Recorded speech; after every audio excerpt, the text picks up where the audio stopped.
In this session, we will be looking at Chapter 3 that deals with our very first statement, IAS 1, and this deals with the presentation of financial statements. IAS 1 is the very first international financial reporting standard that you will cover. And in every year of your studies, you will cover the conceptual framework in IAS 1.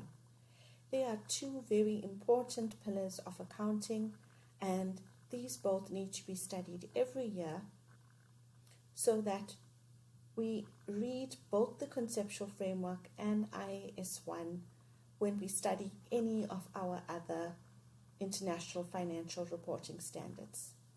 IAS 1 describes the presentation requirements that apply to all other IFRSs for our annual financial statements. So it deals with the recognition, measurement, disclosure, and more specific presentation requirements are explained in the remaining IFRSs. So IAS 1 sets out the objective for financial reporting. The objective of our IAS 1 is to achieve comparability in our financial reporting. Now, what is interesting is that comparability appears in both IAS 1 and the conceptual framework. When we looked at the conceptual framework, comparability was an enhancing qualitative characteristic. In IAS 1, comparability is the ultimate objective of good presentation. IAS 1 also sets out the purpose of our financial statements. We need to represent our entity's financial position, financial performance, as well as management's effectiveness and efficiency in managing the resources entrusted to management. Our annual financial statements that make up, the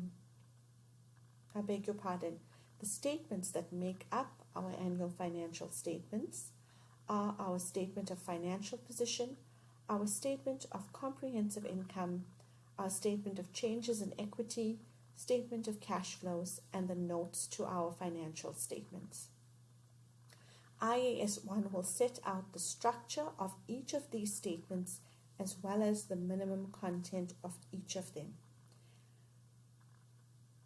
IAS 1 also prescribes the general features of financial statements. IAS 1 is designed to be used when presenting general purpose financial statements. So what are general purpose financial statements? These are ideally suited for entities whose share capital is equity and that are profit orientated. This means that general purpose financial statements are defined as those intended to meet the needs of users who are not in a position to require an entity to prepare reports tailored to their particular information needs. There are 8 general features to IAS 1. So we will look at each of these general features separately. The first being fair presentation and compliance with IFRSs. So our financial statements need to fairly present and comply with all the IFRSs. We will then look at the concept of going concern, because our financial statements have to be presented on a going concern basis only if it is appropriate.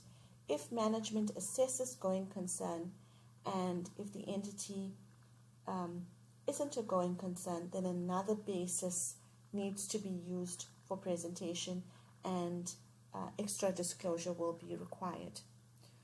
We will then revise the accrual basis of accounting that we studied in first year. Remember, we used the accrual basis of accounting for all our statements except for the cash flow statement, which uses the cash basis. We will then look at important concepts of materiality and aggregation, offsetting, when are we allowed to offset income and expenses, and assets and liabilities on our financial statements.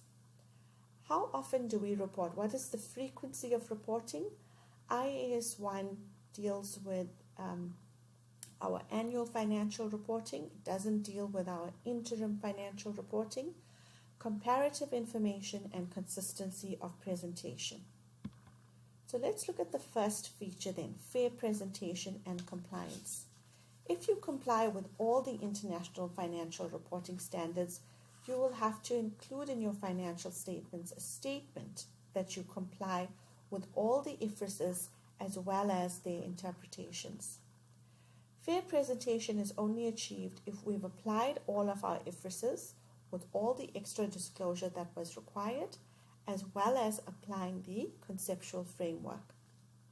So when we say we've complied with the conceptual framework, it means that we have met all the definitions and recognition criteria in the conceptual framework, and we've complied with all of the qualitative characteristics of faithful representation, relevance, comparability, understandability, and reliability.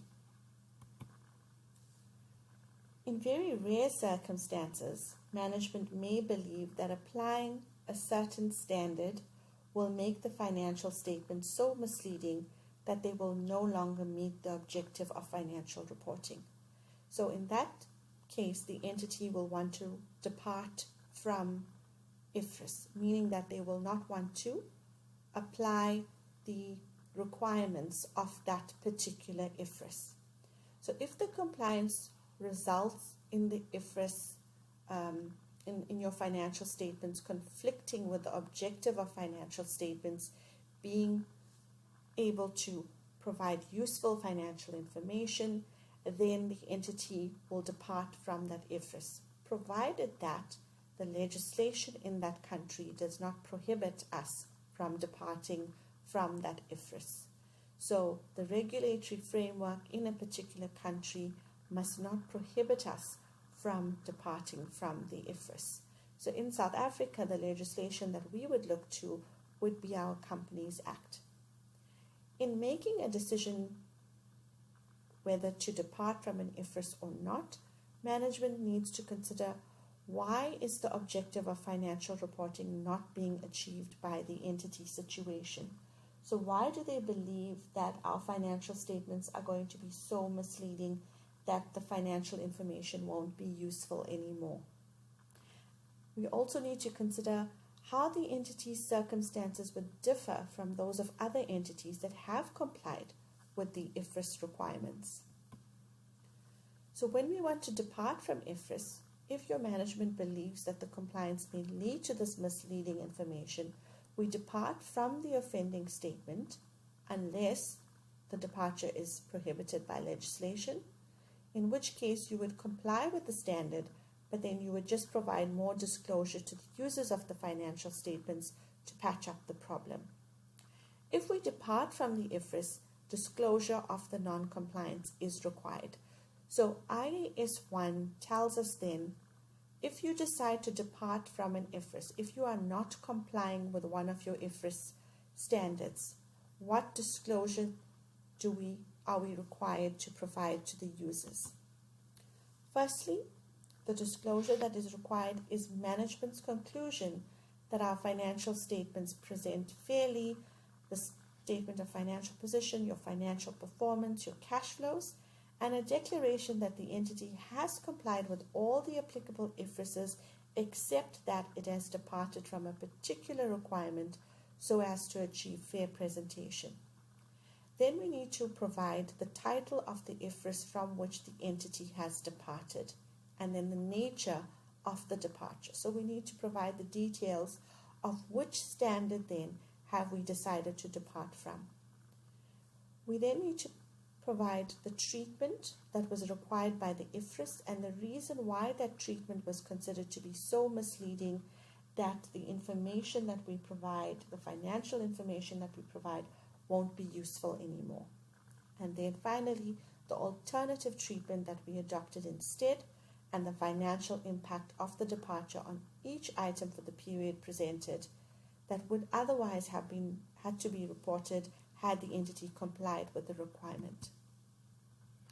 So what happens then when we depart? The departure is required, but it is disallowed by the regulatory framework or the legislation of that country.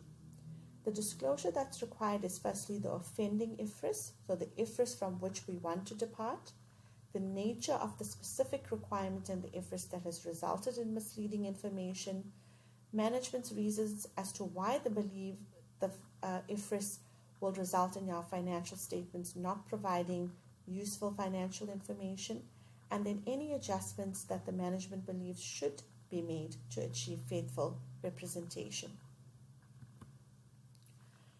Management needs to assess whether the entity is going to be a going concern on an ongoing basis. So every year when management prepares financial statements, they need to assess going concern. Going concern means that we expect that that entity is going to continue to trade into the foreseeable future. So information regarding the future of that entity must be considered. What kind of information should we consider when we are assessing the going concern of that entity? We need to consider what are the budgeted profits going to be in future. We need to look at cash flow forecasts. We need to look at debt repayment schedules. We need to consider whether that entity has alternative sources of financing. And when we are assessing going concern, that review must take place of available information for at least 1 year from year end. So we must look at least 12 months forward after year end. This is a table that appears in Chapter 3. If your entity is a going concern, what is it that we are going to do? We will prepare our financial statements on the going concern basis.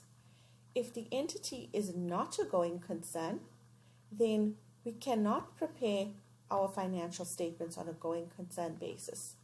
Therefore, we need to include disclosure of the fact that it is not a going concern, the reason why the entity is not considered to be a going concern, and then what basis did we use to prepare the financial statements.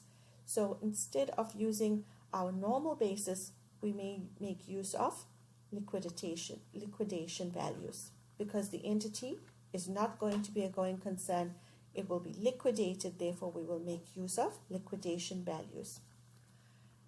If the entity is a going concern, but there's a significant doubt that it will continue as a going concern, then we need to prepare the financial statements on a going concern basis, but we need to provide disclosure of what were the material uncertainties that caused this doubt that the entity is going to be a going concern.